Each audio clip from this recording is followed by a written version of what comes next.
Pois xa os temos a todos aquí. Vaya morea de xente.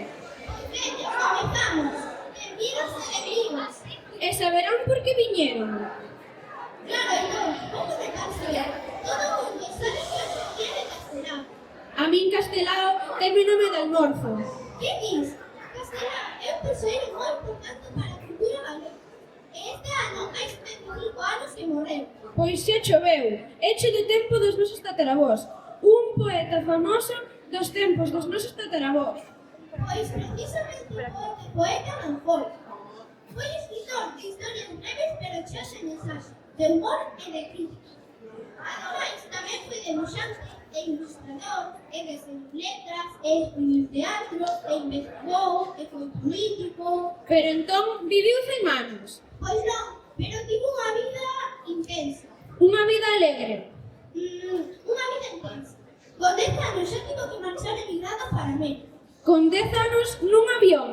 Non, Aitor, nun barco. A América ían en barco. E sen móvil nin tablet. 30 días duraba polo menos a travesía para chegar. Ali, na Argentina, era onde traballaba seu pai. Botou alá ata os 14 anos e coñeceu ben como era a vida dos emigrantes. A Argentina estaba chea de galegos que tiveron que marchar para topar unha vida mellor. Agora moitos veñen de América por aquí. Pois sí, el tamén de mozo volveu para estudar medicina en Santiago, porque o mandou seu pai, que a él de ser médico, él sentía que o seu lugar de mundo era outro. Mira, como seus lentes.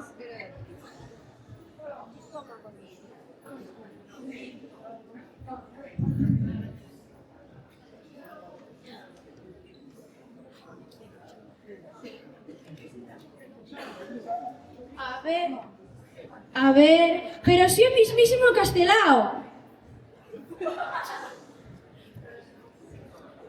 Pois sí, meus irmáns de Silleda, aquí me tendes. Boa sorpresa é que anos despois de estar o meu corpo coberto de terra, sigades tendo presente a miña obra para vós.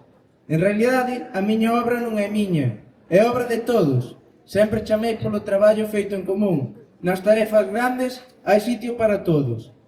Levade razón en que non nacín para ser médico. Estudiei medicina en Santiago, máis que nada, por amor a meu pai.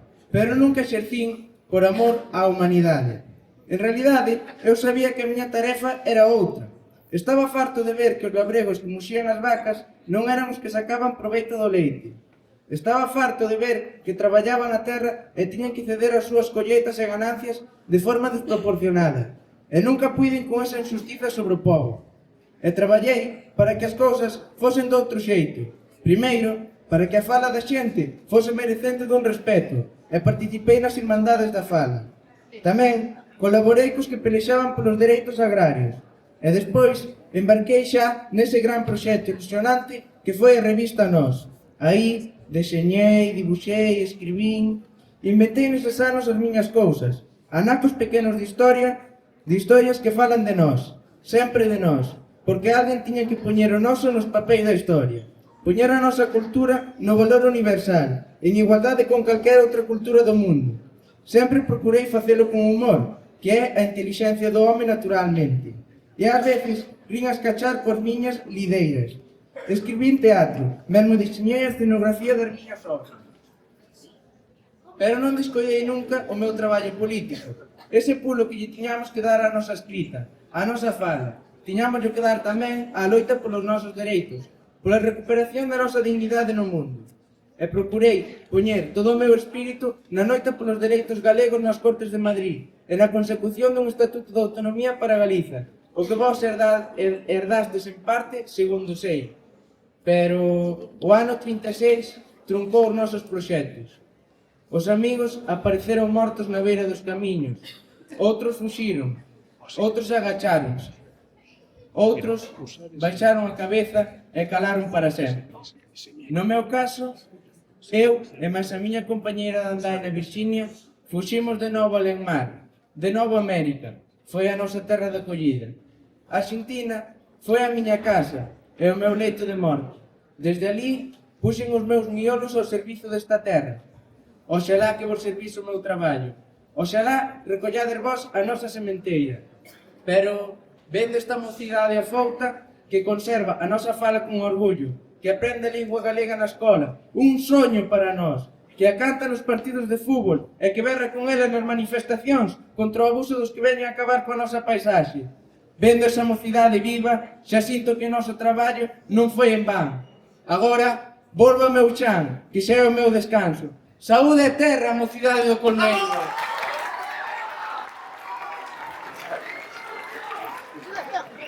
Vaya, o mismísimo Castelao, no mismísimo Colmeiro.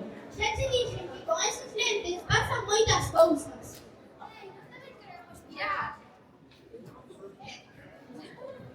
Que nós tamén queremos mirar. Uxía, Castelao non vai botar a vida toda andaluza. Ou a morte enteira, vaya. Eu xa teño gana de saber que escribiu. Parece bastante simpático para ser un escritor.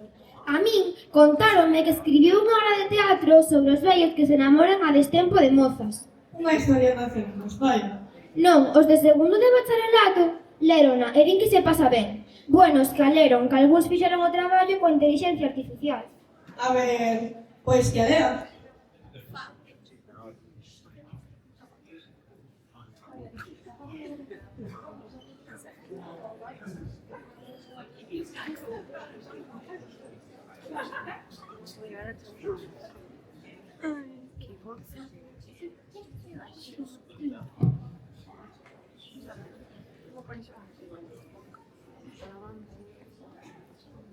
A ver logo, imos vos ler un anaco.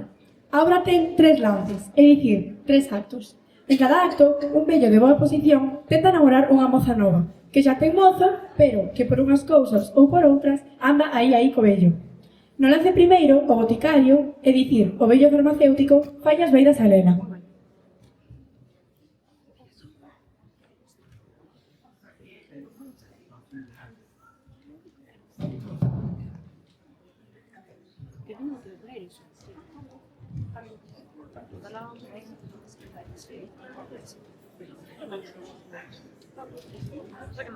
Eu non sei que me das que home, porque xa hai moito tempo que eu debería estar na casa. Pois calquera día eche un feitizo a namorar e volvete toliña. Como echamos a Torio Cofago? Eso sería unha traiduría. Así Deus me salve como che reviro o sentido cun bebedizo. Con non tomar xarope desta botica. Tamén che podo dar polvos seguidores ou píldoras de malicia, que son máis ardentes. Vaites con Don Saturio, que quer chegar pola tallo. E entón, vostede xa non atopou maneira de namorar polas boas. O peixe e a mala muller atrápase con artimaña. Eu xa vou a jovello. Un medio raposo con moita experiencia, pero a mí non me colle, non. Se fose un boticario legal e honrado, veríamos. Pois podías quererme polas boas. Xa non fago traiduría. Elixe.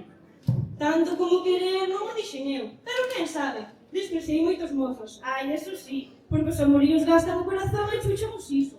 A mí gustaría un home...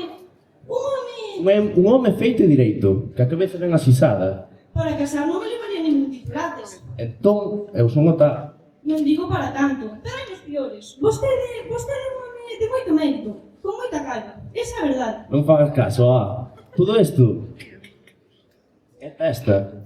Ai, mire para aí, pois ten razón, non reparara ben. Cando tiña moito pelo, non te tiña tanta cabeza. Pois entón compre como editemos, porque para casar, gostaría un home de cabeza. De cabeza e de corazón. Eu tiño un corazón que non me cabe no peito. Este condenado non se tiño estado esmaiolando. E se non me defendo... Se non te defendes, que? Se non te defendes, méteche nesta casa para mandar ese min. E acabou o conto. Ai, si, as súas irmás, ben as olía. Miñas irmás, son 3 santiñas. Sí, pero son 3. Serían como a 3 nais. Ou como de 3 horas. Agarda un bocadiño, A ver se nos entendemos hoxe. Non podo, que xa le de darlle xarope ao meu pai. Bom, Agarda un bocadiño. non podo, Saturio. Xa ven que lle retirei o dom. E iso algo proba. Falaremos outro día. Sí? Cando? Cando veña por máis xarope para o meu pai. Ai, que tarde. Canto máis tarde, máis ilusión. Abur, Saturio. Abur entón, en liña.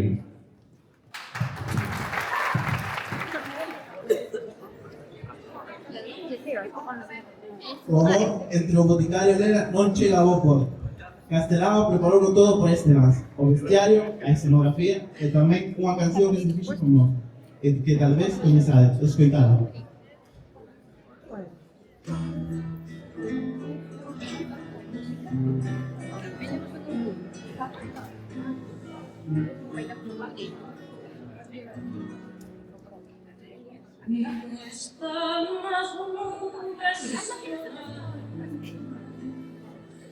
Bueno.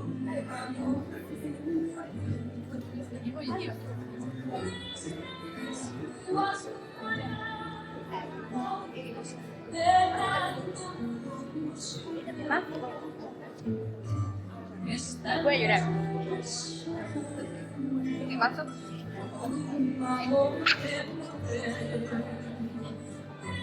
Voy a llorar. ¿Qué?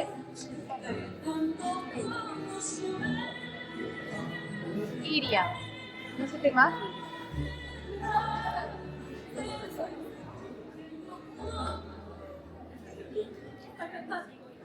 A historia non remata ben, e Saturio acaba envenenándose cun feitizo da súa propia botica. As súas irmás, solteiras, quedan soas no mundo. Imos asistir daquela a seu enterro, no que lle fan o pranto. Salí por otro lado. Alá se vai o noso capitán, o capitán do noso navío. Alá se vai o noso letreiro, a gala das nosas romerías. Alá se vai o noso patriarca, o santo das nosas religións. Alá se vai a nosa fachenda, a menilla dos nosos ollos. Ai, Saturio, Saturio, Saturio. Elevas música porque morreche solteiro. Elevas música como Sanxeliño. Elevas música porque xa estás solteiro. Elevas música porque tamén ti eres músico. Ai, Saturio, Saturio, Saturio. Morreu o estudante avexatado. Morreu o bachiller con matrículas de honor. Morreu o licenciado Carvalho. Morreu don Saturio, a ciencia dos boticarios. Ai, Saturio, Saturio, Saturio. Quen che roubou a fala? Quen che parou o corazón? Quen te xogou a vida? Quen che matou, irmanciño querido? Ai, Saturio, Saturio, Saturio. E bastes en dares unha queixa. E bastes en pedires médicos. E bastes en dar ese aviso da tua muerte. E bastes en despedirte de nós. Ai, Saturio, Saturio, Saturio. Xa onte non falabas nin rías. Xa onte levabas a terra nos ollos. Xa onte non comeches de moda. Xa onte non tocaches a guitarra. Ai, Saturio, Saturio, Saturio. Dille a morte que nos veña a buscar, compañeiro dos nosos días. Dille a terra que nos veña a comer, almiña de Deus. Lévanos deste mundo, estreliña da nosa casa. Vainos facendo 4 sitios á beira do noso Señor. Ai, Saturio, Saturio, Saturio. Velaí vai a caixa dos nosos corazóns. Velaí vai o noso amor verdadeiro. Velaí vai a nosa vida. Velaí vai a nosa morte. Ai, Saturio, Saturio, Saturio. Adeus para sempre, quentura do noso inverno. Adeus para sempre, puntal da nosa vellez. Adeus para sempre, pan e viño da nosa mesa. Adeus para sempre, botica dos nosos pesares. Adeus, irmán, Saturio, Saturio. Adeus para sempre, irmanciño querido. Adeus, adeus.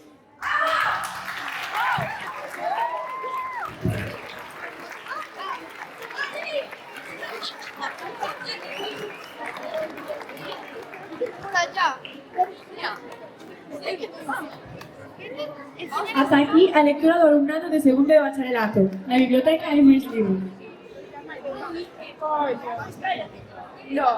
Xa, con ver no que están os libros de Castelao ten unha morea de títulos. Daríanos para fazer esta homenaxe un día inteiro, ou 2 ou 3.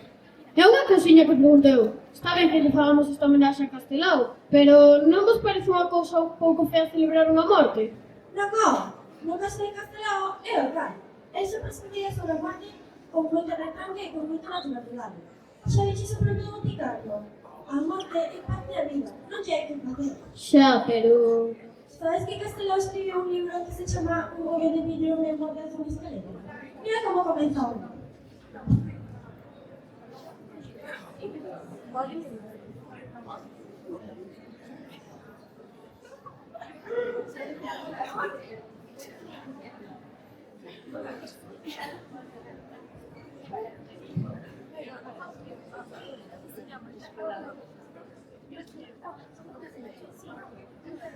Lector, Certo día citoume unha vaca.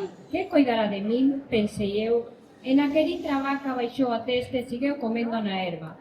Agora xa sei que a vaca somente dixo: total, un home con anteollos. E ao mellor non son máis que o que coidou a vaca. Vería a ledicia de pensar que cando a miña calibera este ao descoberto, xa non poderá xulgarme ningunha vaca. A morte non me arrepía. Eu son dos que estruchan a cara para aprapar a propia calibera e non fuxo dos cemiterios en dixa máis.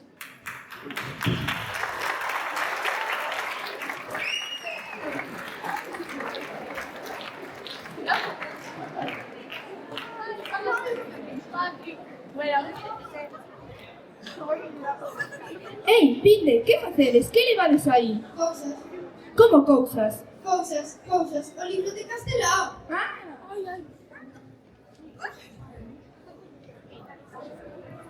Este libro crea pequenas historias e acompaña dos tempos.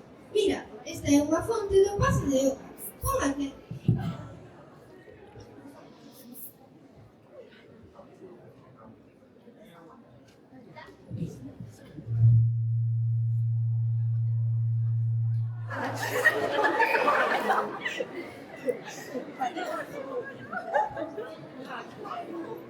Este é un texto triste, pero moi poético. É moi irónico, porque que lle chamen a esta nena Marquesiña, escoitámolo. Chaman a Marquesiña e os seus peiños entre xamais se calzaron.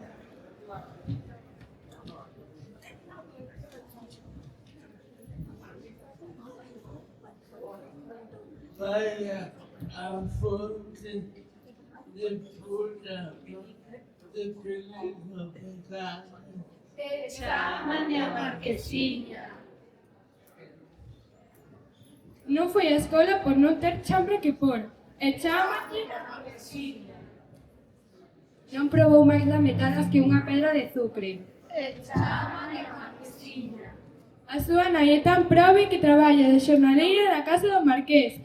E aínda lle chaman a Marquesiña.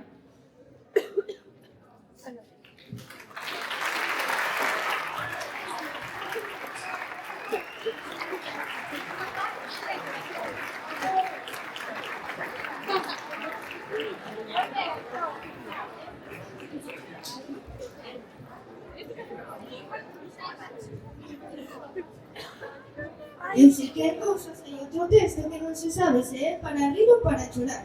Pasaron os lentes. Aí veñen os de primeiro de bacharelato. Que traedes? Cuarto da ESO.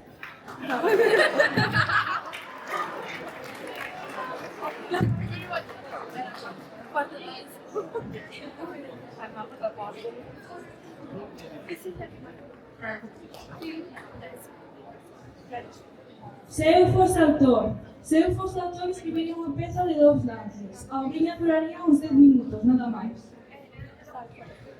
Lance primeiro. Erguese o pano e aparece unha corte aldea. Enriba deste pé hai unha vaca morta. Ao redor da vaca hai unha vella, pequena. Unha muller abelentada. Unha moza garrida, dúas rapaziñas bonitas, un vello petrucio e 3 anos loiros. Todos choran a fío e enxoitan os ollos coa triste. Todos fan o pranto e di cousas tristes que fan rir. Titos paifocos de xentes labregas, angurentas e cabezosas, que pensan que maten unha vaca e non era desgraza. O pranto debe ter unha graza chupeira, para que estopen de risa os do patio de butacas. E cando se parten de rir os señoritas, baixará o pano. Lance segundo. Ergues o pano e aparece un estrado elegante, adoivado con moito señorío. Enriba dunha mesa de pés ferrados de bronce hai unha bandexa de prata. Enriba da bandexa hai unha almofada de damasco. Enriba da almofada hai unha cadeliña morta. A cadela morta semellará unha folerpa de neve. Ao seu redor chora unha fidalgona e 2 fidalguiñas novas. Todas elas fan o pranto e enxoitan as babas con paniños de encaixe. Todas van dicindo unha a unha as mesmas pervadas que dixeron os labregos diante da vaca morta. Ditos tristes que fan reír, porque a morte dunha cadela non é para tanto. E cando a xente do galiñeiro se farte de rir a cachón, baixará o pano moi amodiño.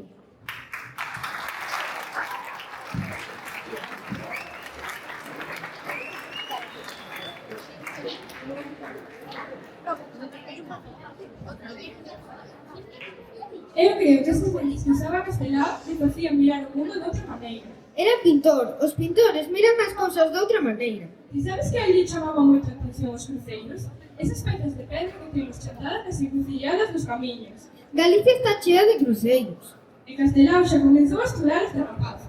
Fixo o primeiro traballos increíbles para entrar no seminario de estudos galegos. Despois, con Virxinia, cando perderon o seu único fillo, tamén foi estudar as cruces da pedra a Francia, a Bretaña. A ver, pon os lentes que xa vexo aí a Xoan Carlos vir co libro.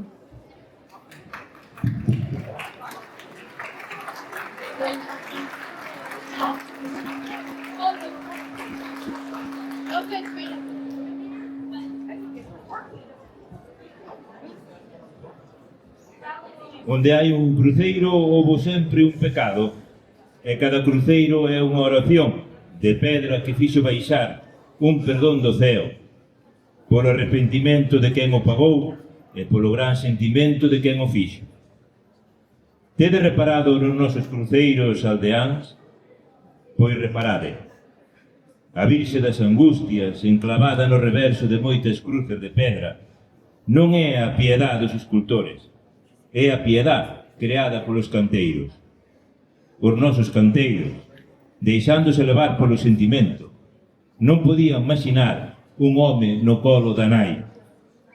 Para os artistas canteiros, Xesucristo sempre é pequeno, sempre é o neno, porque é o fillo, e os fillos sempre somos pequenos nos colos das nosas nais.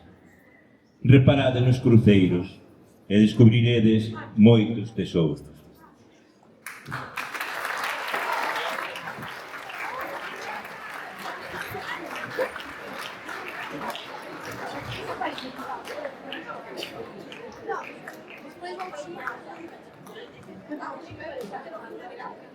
Eu estaba pensando que realmente Castelao andou por moitos sitios. A Bretaña francesa, Badaxoz, foi a Nova York, a Buenos Aires. Fixo moito turismo. Home, a emigrar e exiliarse eu creo que non se lle pode chamar turismo. O que é certo é que a súa cabeza, o seu machín, estuvo sempre en Galicia. Sabes que ese é o título dun libro de Castelao? Foi o seu ensaio. Ah, tivo un ensaio. Non, un ensaio é unha obra que trata un tema en profundidade. Neste caso, fala da súa idea de como entender Galicia. Iso moito para primeiro da ESO. Vale, nos chamamos por el bacharelato. Poucas veces, imos saber de que vai ese sempre en Galicia.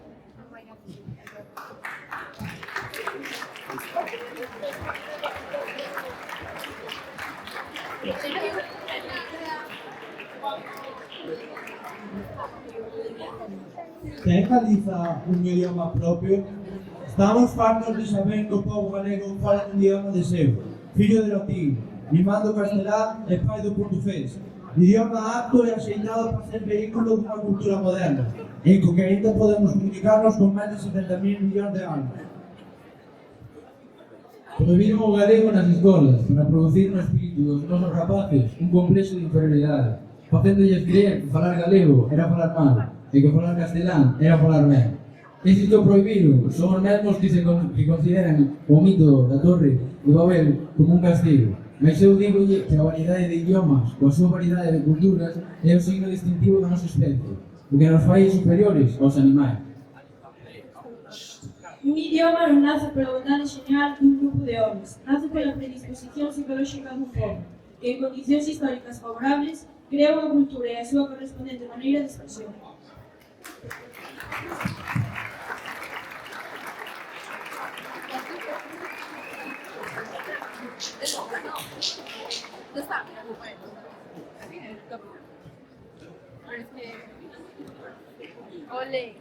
Pois non estivo mal a homenaxe de hoxe, non? A verdade é que non parece mala idea facerlle unha homenaxe a un autor dándolle voz aos seus textos. E tampouco parece mala idea aproveitar os minutiños finais do recreo para ir dar unha volta. Que Castelao está moi ben, pero eu ainda estou sen merendar. Pois veña, rematamos. Saúde a terra, Colmeiro!